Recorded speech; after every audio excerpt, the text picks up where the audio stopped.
The Simple Nemesis. When novelist Philip K. Dick was 42 years old, his fourth wife left him.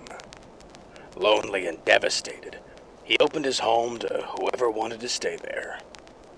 This being San Francisco in 1971, the house quickly became filled with drug users.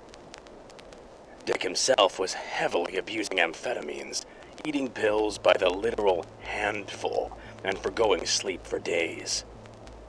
The mood in the house quickly became paranoid, and at one point, multiple occupants were sleeping with guns under their pillows.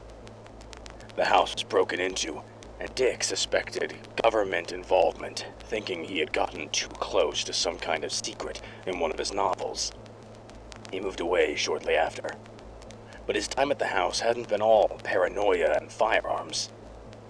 There were also many good times. Dick was a mesmerizing conversationalist with an easy command of facts and theories about art, religion, philosophy, and numerous esoteric subjects. He and his new friends, usually kids in their early 20s, would rap for hours and days about everything under the sun. He grew close to many of them. Many of them were runaways or otherwise clinging to the margins of society. After the break-in, Dick went to rehab and quit speed, but as time went on, many of his friends fell victim to the drug. In the epilogue to A Scanner Darkly, a fictionalized account of this time, he wrote, "This has been a novel about some people who were punished entirely too much for what they did. They wanted to have a good time, but they were like children playing in the street. They could see one after another of them being killed, run over, maimed, destroyed, but they continued to play anyhow. We really all were very happy for a while, sitting around, not toiling, but just bullshitting and playing. But it was for such a terrible brief time, and then the punishment was beyond belief. Even when we could see it, we could not believe it. For a while, I myself was one of these children playing in the street. I was like the rest of them, trying to play instead of being grown up, and I was punished. We were forced to stop by things dreadful." In the grip of withdrawal, I read that epilogue many times. Read it and wept. I remember after a week-long binge, lying in my bed, weeping, nightmares crowding my mind, my hands shaking, the mental suffering unbearable, thinking to myself, should I really be punished like this? What have I done that was so horrible? Was it so wrong to drink, to want to feel comfortable, to want to feel okay, to want to forget about things for a while? Was it so horribly wrong?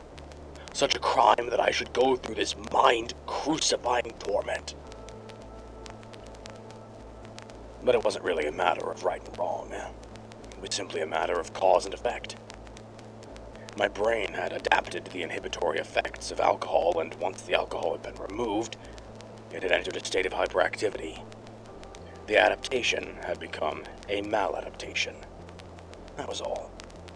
There was nothing out there administering this suffering as a punishment. My only crime had been knowing that this would happen, and drinking anyways. I had been a child, playing in the street. Dick wrote in his epilogue, "In Greek drama, they were beginning, as a society, to discover science, which means causal law. Here in this novel, there is nemesis, not fate, because any one of us could have chosen to stop playing in the street.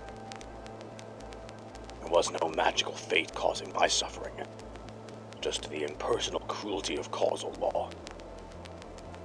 That was my only nemesis. Perhaps one day, they will invent a substance which prevents the neuroadaptation to alcohol, and we will be able to drink forever, like the Greek god Dionysus. We will drink and dance and laugh, and there will be no nightmares. We will be made children again, and we will play forever on a street where there are no cars. Until then, there will be suffering beyond belief."